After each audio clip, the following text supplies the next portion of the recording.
Hey guys, how you doing? Welcome back to my channel. I'm David Mathis. Thank you guys for the continuous support. It really does mean a lot to me. I appreciate it all so much. The growth of the channel has been great, and it's all been because of you guys. So thank you. If you're new to the channel, welcome.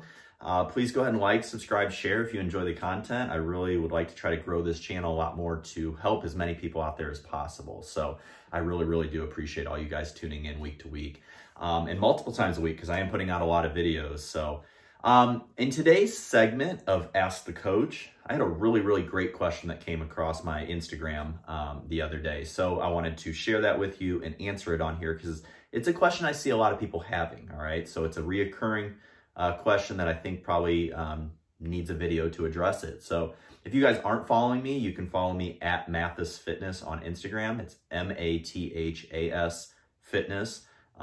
Just hit that, you'll see me, it'll pop up. So the question was really interesting. So the person asked, if I want to build muscle, should I lose fat first and then build muscle? Or should I just go ahead and build muscle and start putting on a little bit more fat?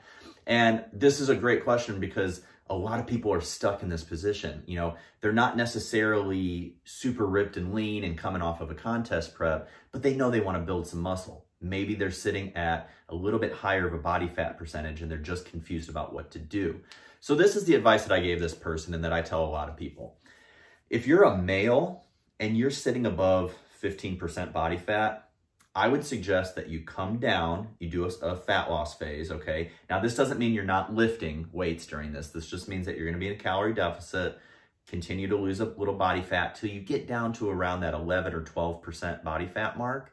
And then from there, you can go into a reverse diet where you're slowly adding calories back in, and you can slowly work those calories back up while you're continuing to progressively overload in the gym and resistance train and build that new muscle tissue. The reason why it's important to come down in body fat percentage is because it's going to make your muscle cells more receptive to the nutrients you're taking in. So the protein, the carbohydrates, the fats, it's going to be used more for growth and repair than so much fat storage. So the key is to not be in such a huge surplus where you're overdoing that limit, right? But when you come back down in body fat, your muscles become a little bit like sponges. So they're gonna like soak up everything more than if you have a higher body fat percentage, okay? So with women, where's this number at? Because women naturally carry a higher body fat percentage than men. It's just the way that nature works, right?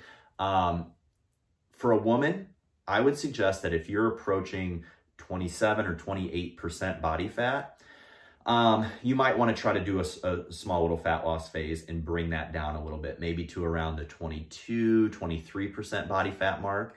What that's going to do is the same thing with the guys. It's going to make your muscles a lot more receptive to those extra calories when you start slowly adding them back in during a reverse diet.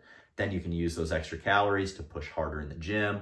You're going to break down more muscle tissue, but you're going to have the nutrients now to repair that muscle tissue and put on the sort of, you know, lean body mass muscle tissue that you're looking for, okay? So those are just kind of general guidelines. A lot of things are going to be very independent. That's why working with a coach is a really good idea, to have that objective eye.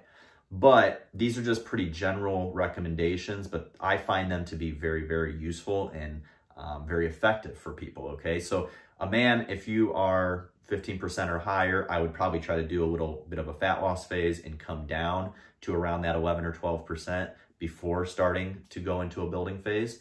You're just gonna be a lot more receptive to it. And women, around that 27, 28% mark is kind of the limit, and I would try to come down to maybe 22, 23% body fat and then start your build. So I think in the long run, it's gonna be a lot more effective for you, and you're not going to be continuing to pack on extra fat calories later on, or fat pounds, I'm sorry, that are just gonna have to come off through dieting harder later on, okay? So you don't have to be in a super huge surplus when you do start continuing to build after you've cut that body fat down.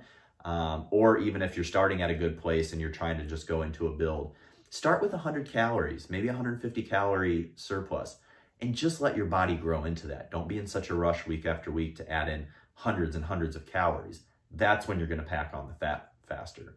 And there is a limit to how much of a calorie surplus you can be in that's actually going to contribute to muscle growth and not contribute to fat storage, okay?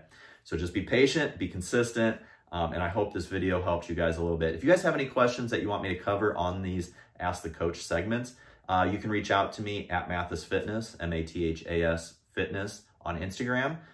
You can check out my website, www.coachdavidmathis.com, or you can email me, mathasfitness@gmail.com. And if your question is something I have not covered yet, or just something that I find very, very interesting, I'll make a video, because that's what these videos are for, is to try to answer questions that you guys have from somebody who studies this stuff, who is a professional in this stuff, and can try to help you guys out, because there's a lot of information out there and a lot of conflicting information. So I want to try to be a voice of reason for you guys. So have a great day, stay healthy, stay safe, and I'll be catching you guys soon.